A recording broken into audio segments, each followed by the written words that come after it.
Hola amigas y amigos de la bóveda, ¿cómo están?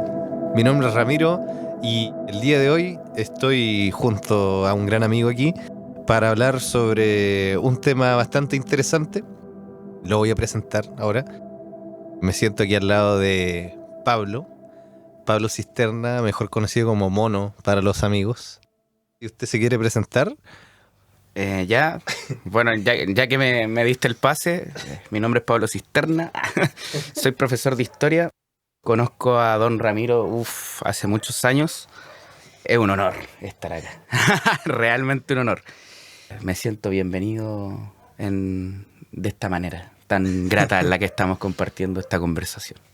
Sí, pues. Así que el tema que nos convoca el día de hoy es ciencia ficción, distopía y fascismo en películas. Solo en películas, aunque una de las películas está basada en una novela, pero eso es otra cosa. Claro, Las películas de las que vamos a hablar el día de hoy son Brasil y Starship Troopers. Así que de eso se va a tratar el capítulo del día de hoy. Vamos a comenzar hablando un poco del contexto de ambas películas, ¿cierto? yo creo que, como te había comentado antes, igual deberíamos hacer hablar de cómo nace esta idea de hablar de esto. Eh, Sí. que fue un contexto de bar. Como siempre. Fue un contexto de bar en donde nos pusimos esta disyuntiva de que en general el cine de ciencia ficción y también la novela de ciencia ficción suele mucho a recurrir a la imagen de la distopía. Esta imagen de la distopía suele ser un régimen autoritario, un régimen de carácter, si no es caótico, de carácter muy ordenado. Por ejemplo, no sé, una distopía caótica sería Mad Max, por ejemplo, donde no existe, no hay gobierno, como No. que se vive la anarquía. Pero hay otras distopías, como en los dos casos que vamos a analizar hoy en día, que tienen que ver con existencias de una forma de sociedad con tintes fascistas. No sé si hablar derechamente de fascismo en ambos casos, pero que responden a algunas, por lo menos del cine hollywoodense, lo que es el fascismo. Yo creo que esa es como la idea inicial. Sí. Y planteamos estas películas casi como de chiripazo. Yo Brasil no la conocía. Yo tampoco. Bueno, de hecho no había visto ninguna. Y Honestamente no sé nada. el weón que se puso al día a último momento. De hecho, los vi hace 10 minutos. Copió la tarea, puso el nombre al final del trabajo, cuando ya había que entregarlo. No, pero bueno, vimos Brasil y vimos Starship Troopers. ¿Y qué tienen en común las dos? Las dos son sátiras. Las dos fueron un gran fallo de taquilla. Sí, un fracaso. Bueno, eso lo vamos a hablar más adelante. Y bueno, también las dos nos presentan mundos de cierta manera distópicos. Bueno, Brasil muy distópico. Claro. Starship Troopers es como, no sé, es como tan burla que, no sé, pero es como más ciencia ficción militarizada, podríamos decirlo. Claro. Bueno, Yo creo que ahí hay un punto interesante, porque son películas muy distintas entre sí. sí. Brasil es una película seria, muy teatral, muy de espacios cerrados, muy oscura, y como que de hecho, te invita a hacer como ese análisis filosófico, histórico, intelectual sobre la película, y Sí. Starship Troopers es como para sentarse a verlo con la familia y cagarse la risa. Sí, de todas maneras. Pero ambos tienen contextos súper densos, pues. Entonces Sí. eso es interesante. Y por eso yo creo que la lección es buena, porque tenéis por un lado Brasil, que es, como te decía, muy seria. Es como un humor muy negro, Brasil. Y muy inglés también. También, O sea, es un humor súper inglés, culturalmente inglés. Y por otro lado tienes Starship Troopers, que es un humor gringo. Sí, Muy gringo. Muy gringo, una película demasiado gringa. De hecho, tiene todos los clichés. Todos los clichés, sí, lo estuvimos hablando. Bueno, entonces comenzamos hablando de Brasil. Brasil. Película lanzada el año 1985 de que pertenece al autor inglés, o sea, al director inglés Terry Gilliam, que entre otras películas dirigió Miedo y locura en Las Vegas y también dirigió 12 monos, 12 Monkeys. No tenía idea. Sí. Oh, qué genial. Es el mismo hombre. 12 Y monos que también es... bueno, Brasil es anterior a estas dos películas. Y bueno, en Brasil en Brasil, digamos, el país, aún estaba instalada la dictadura, que termina ese año, pero en marzo. Y curiosamente la película es lanzada en febrero de ese año, es del 85. Y bueno, en Inglaterra aún gobernaba la Dama de Hierro. Margaret Thatcher. Margaret Thatcher. Sí, la presunta amante de nuestro general Pinochet. Sí, no, controversial. Me parece que a nivel histórico es interesante, porque Brasil intenta hacer una distopía, que, bueno, vamos a hablar de esto posteriormente, una distopía esencialmente burocrática, que tiende a ser como una caricatura de lo que fueron las dictaduras latinoamericanas, no solamente la dictadura brasileña. Sí, Entonces, en ese sentido, yo creo que, porque cuando uno ve Brasil, en ningún momento sientes que estás en Brasil. no, pues, no. De hecho, no se justifica mucho el nombre. No, Como el único guiño que tiene al país es la canción. Po. Claro. Brasil. Que empieza con ella, si no me... Sí, po. Pero nada más, po. No, nada más. Claro, entonces yo creo que el nombre va por ahí. Sí, po. Tiene ese rollo. Yo creo que. ¿Cómo le fue a Brasil en... Puta, la taquilla le fue bastante mal, en realidad. como la wea? Por no decir eso. Puede que me esté escuchando alguien a quien le haga clase, sí. Bueno, pero sí, es verdad. Fue un flop, como se le llama en inglés. O sea, fue un... no tuvo un buen desempeño en taquilla. Costó $15 millones y recaudó apenas $9.9 millones. Ahora, en 1985 se estrenaron películas como Volver al Futuro, Los Goonies y la película de los Ewoks, La Batalla por Endor. Qué grande la batalla por Endor. Wow. Entonces, bueno, Perfecto. yo creo que el público estaba como en otra, no sé, estaba en otra parada y no quería ver, o no estaba, digamos, como con la predisposición para ver una película de más de 2 horas que en realidad es súper deprimente. Al final, o sea, Sí. el final es súper oscuro, como que te deja para adentro. Digamos que es una película larguísima. Sí, pues larga. Muy, muy larga y que a la larga te deprime bastante. Sí, pues, sí. Y por otro lado, Volver al Futuro, igual, Tremendo. taquillazo. Sí. Que Nada que hacer. No hay nada que hacer contra él. No.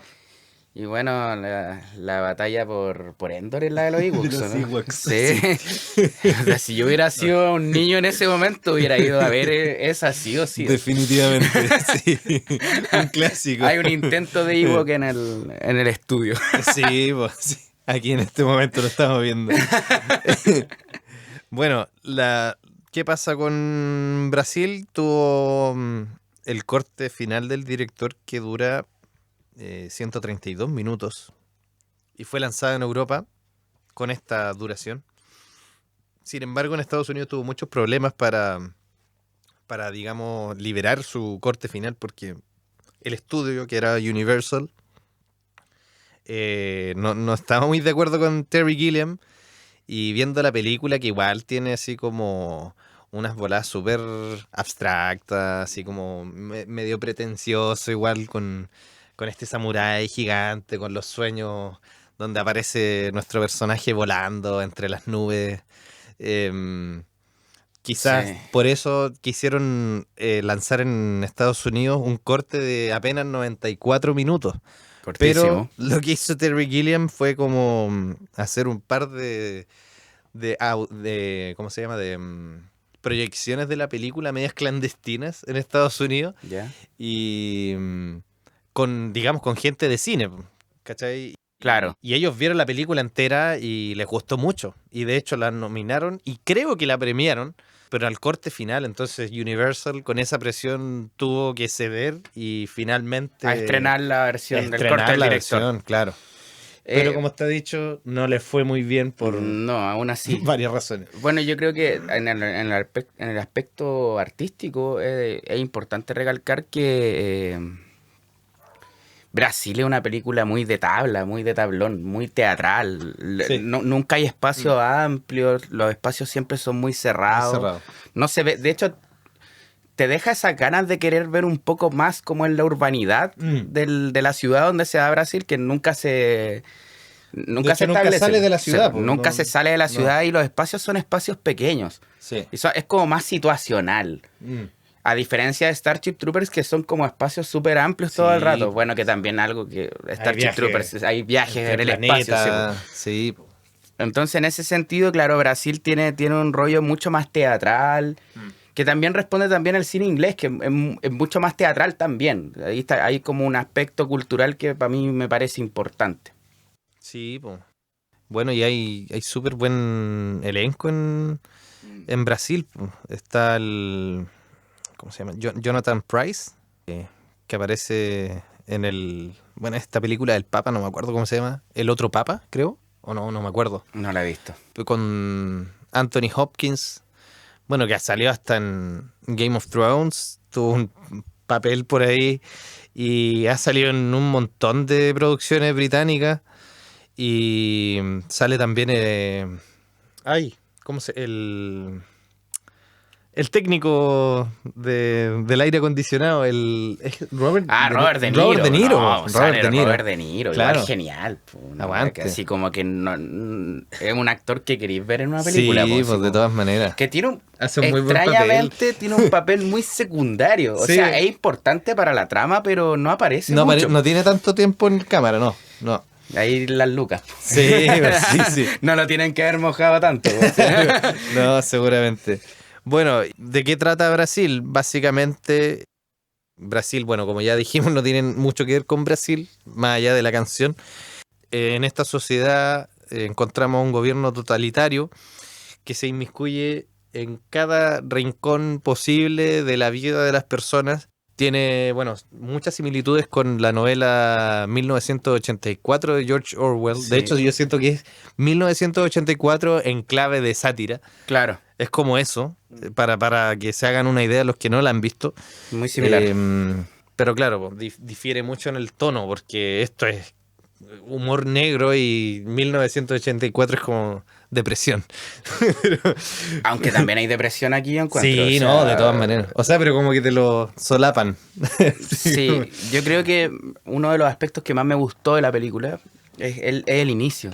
Porque creo que en los primeros 10 minutos ya te explican un poco en el mundo en el que están viviendo. En un mundo que es excesivamente burocrático. De hecho, parece ser que la esencia de la dictadura es una esencia burocrática. Sí, puro papeleo. Todo es papeleo. Para hacer algo tienes que pedir permiso, tienes que pasar por una serie de eventos que te llevan a un resultado final. Y el control de la sociedad parece como muy tecnificado, muy perfecto. O sea, todo está bajo el control burocrático y todo es perfecto. Todo es muy tecnócrata. Todo aparentemente perfecto, porque cuando la película se desarrolla te vas dando cuenta de que hay muchas falencias. O sea, desde la mosca que provoca el accidente que desencadena la trama. Claro. Que, bueno, hay una mosca que se mete como en una máquina de escribir y como que produce un cambio teclea mal y un apellido que era Battle termina siendo Tuttle o al revés, no me acuerdo bien. Claro. Y bueno, yo creo que para no hacer tanto spoiler, explicar el inicio. Eso provoca que lleven detenido a una persona equivocada. A una persona que era inocente. Claro. Se lo llevan detenido. Y después sabemos que lo torturan y que finalmente lo matan a este hombre inocente. Y hasta, por ejemplo, los técnicos que son súper ineficientes que van a reparar el aire acondicionado de nuestro personaje principal que se llama Sam Lowry. Ellos también, o sea, son súper estúpidos, son súper incompetentes. Entonces, como que aparentemente todo funcionara bien, pero a medida que te vas metiendo en la película, te vas dando cuenta que en realidad nada funciona bien. No, de hecho, nada funciona bien. De hecho, se cae, yo creo que hay una crítica interesante a lo burocrático. Y a lo totalitario también. Porque en general los sistemas totalitarios tienden a ser burocráticos. El fascismo tiende a ser burocrático. Uh-huh. Hay una tesis que es de Marcuse, un cientista social de la Escuela de Frankfurt, que se dedicó durante los últimos años de la Alemania nazi, a ayudar a la CIA incluso, para generar contrapropaganda contra el nazismo. El loco plantea, entre sus muchas tesis, que justamente lo que intenta hacer el fascismo es despersonalizar a la sociedad, disculpa, y tratar de eliminar las subjetividades para generar una sociedad racional totalmente. Y esa racionalidad es justamente la burocratización, pues todo es técnico. Claro. Pero en esta sátira, esa racionalización existe. Sí. Pero no funciona. No funciona. De hecho, evidentemente es una crítica sí, a todo ese pensamiento de que si tú tecnificas toda la sociedad, si la sociedad se llena de técnicos, si eliminas la política, si eliminas las apreciaciones subjetivas de los humanos sobre cómo se debe llevar un gobierno, desde la tesis fascista, eso llevaría a la utopía final, po. Pero la película dice todo lo contrario. O sea, te enseña todo lo contrario. Claro. Y bueno, y la historia también nos ha encargado de demostrar que también es todo lo contrario. Exactamente. Sí. Bueno, y dentro de este mundo tan disfuncional tenemos a nuestro personaje principal llamado Sam Lowry, que es básicamente un error en la Matrix, diría yo. Sí, es como un tipo que está un poco más despierto que el resto. Claro. Y que, bueno, irónicamente está despierto, pero su escape son los sueños. Porque él, en sus sueños, es libre. Claro, él finalmente ve a una doncella que tiene que salvar de un samurái gigante y él llega alado a rescatarla y se enfrenta con este se convierte samurái. A sí mismo como una figura muy mesiánica. Muy mesiánica, claro. Sí. Pero igual, como que la película igual intenta como dejar en claro que es un delirio del personaje más que nada. Porque claro. En realidad él no tiene una gran misión de salvar al mundo, sino que... En el fondo su misión es conocer a esta mujer. Claro, que es dentro Jill. De la trama, sí. Pero en general no... O sea, no hay un trasfondo más allá. Yo creo que al principio cuando empecé a verla decía, claro, este personaje es como una suerte de elegido, como general. Tiene el cine y en realidad no lo es, solamente un soñador. Es alguien que tiene sueños, ¿no? Pero como que no... Claro, lo curioso es que tiene estos sueños, pero después en la vida real conoce a esta mujer. Claro. Y al conocerla, él obviamente trata de establecer contacto con ella, la va a buscar. Y aquí es donde se comienza a desarrollar la trama. A desarrollar la trama. Claro. Sí. Que finalmente como, bueno, en el personaje siempre hay como una crítica al sistema que él hay que decir que creo que no lo nombraste, que él también es un funcionario burocrático. Sí, pues él es un funcionario. Es un funcionario de la dictadura, básicamente. Que tiene que... De hecho, su mamá también está metida ahí y gracias a ella tiene como un ascenso. Claro. Que él al principio no quiere. Pero después como que se ve forzado a aceptar. Y bueno, básicamente para poder encontrar a Jill, que es esta mujer. Claro. Vive como en esta suerte de dualidad, po. Sí, po. Y pasa que Jill, la mujer de sus sueños, está relacionada con grupos terroristas. Ya, igual ahí yo tengo un pero. Ya. Porque yo creo que no. ¿Es un delirio? Yo creo que es un delirio. Puede ser. Yo creo que es delirio. Porque... Ya, es que va a ser un spoiler y creo que no es necesario hacer el spoiler, pero yo creo que no. Yo creo que todo está en la mente de Sam. Es que, puta, por eso es complicada esta película, porque es súper complicada. Te deja mucho a la interpretación. Está abierto a la interpretación. Y yo creo que es genial porque te entrega una sátira, y tiene una crítica social muy fuerte también.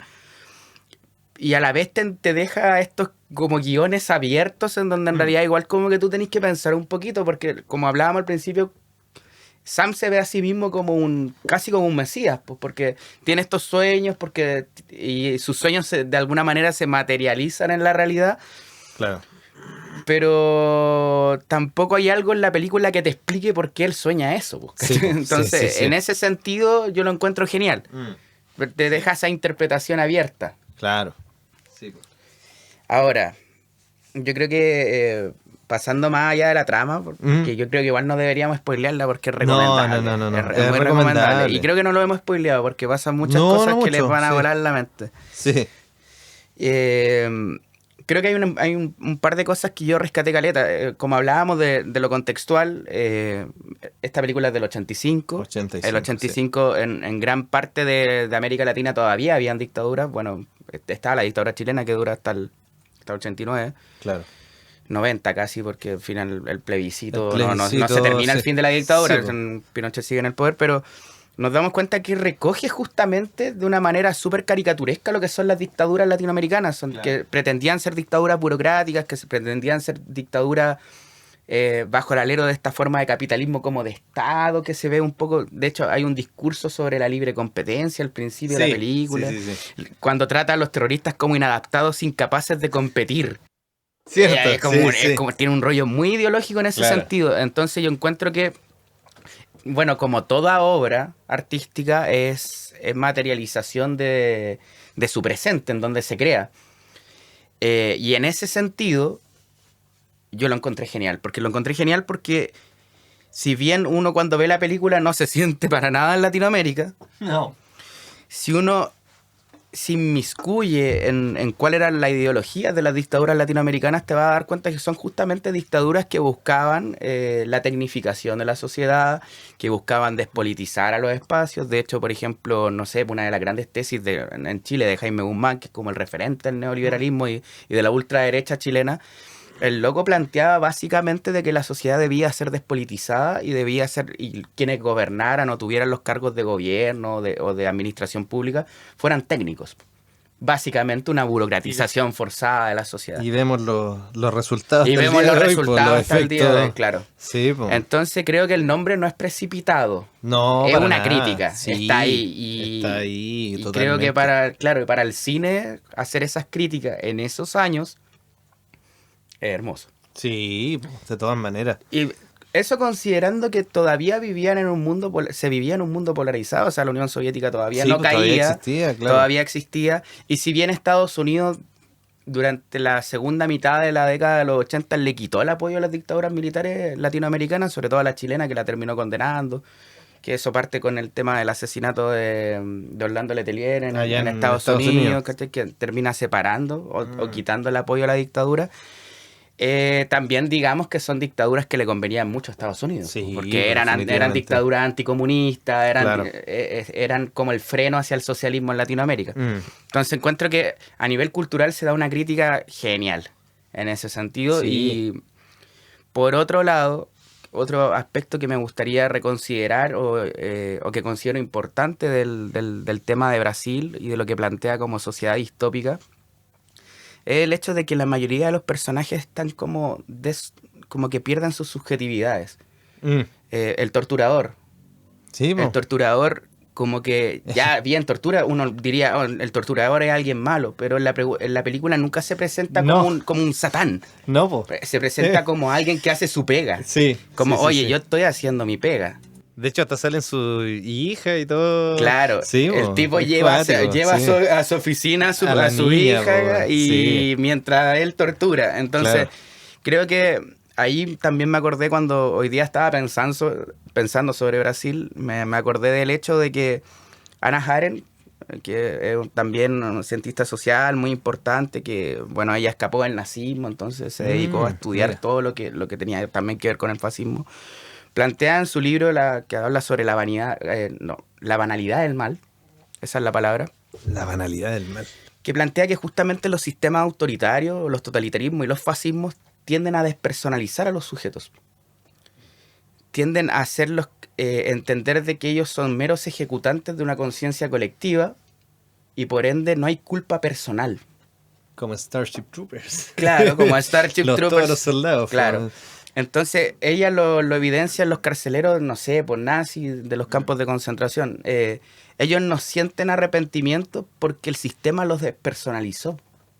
Claro. Y no es que ellos sean necesariamente malas personas, sino que el status quo del sistema lo lleva a actuar. Te obliga a ser así. Te obliga a ser así y tú te terminas acostumbrando psicológicamente a hacer lo que ético y moralmente sería el mal en una sociedad como la nuestra, por ejemplo. Que es más liberal, que es más democrática, etcétera, con sus limitaciones, claro. Entonces, ese punto me gustó caleta porque todos los burócratas están en esa. Sí. Ejecutan constantemente y como que no sienten culpa de las cosas que realizan. El único que siente culpa es justamente el que sueña, Lowry, que es Sam. Sí, pues de hecho cuando ¿cómo se llama? Cuando se presenta el caso de este hombre que, no me acuerdo si era Battle o Tuttle, el que es encarcelado injustamente, pero es uno de los dos. Sí. Porque al final era una letra el error. Claro. No se preocupaba mucho del hombre, de la persona, de que, chucha, nos mandamos una cagada, Claro. Condenamos a un hombre a la muerte, básicamente, sino que ellos se preocupaban de saber cuál fue el departamento que se mandó la cagada y le vamos a echar la culpa a ese departamento. Sí, pues, entonces se tira la pelota, ¿no? Sí, pues, lo importante termina siendo el error y no la vida humana. No, pues para nada. O sea, por eso te decía, está totalmente despersonalizado el humano. Exacto. Hay una deshumanización total del sistema. Sí. No, Brasil en ese sentido yo la encontré genial. Y Sí, creo que buenísimo. véanla porque al final... Sí, yo la recomiendo, ¿sabes qué? Es larga, es un poco densa a ratos. Es tediosa, sí. Sí, pero quizá un poco pretenciosa en algunas partes. Sí, es re pretenciosa. Pero sabéis que te deja harto para pensar. A mí me gustó verla.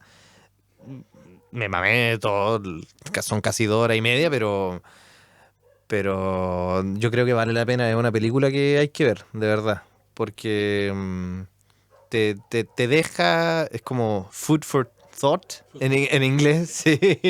La expresión así como que te deja algo para pensar y para cranearte y para cuestionarte muchas cosas. Entonces siento que cuando la película es capaz de hacer eso, es una buena película. Tiene un impacto. Sí.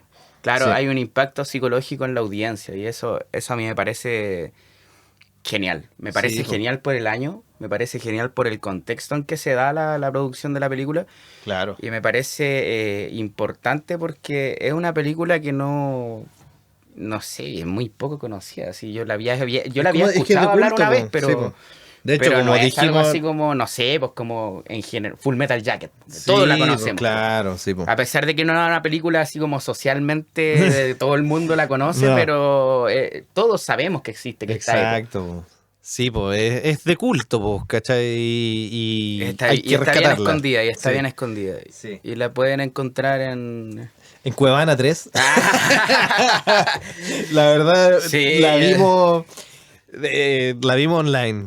Bueno, si estamos hablando de esto, streaming. hay que hacer apología a la piratería. Bueno.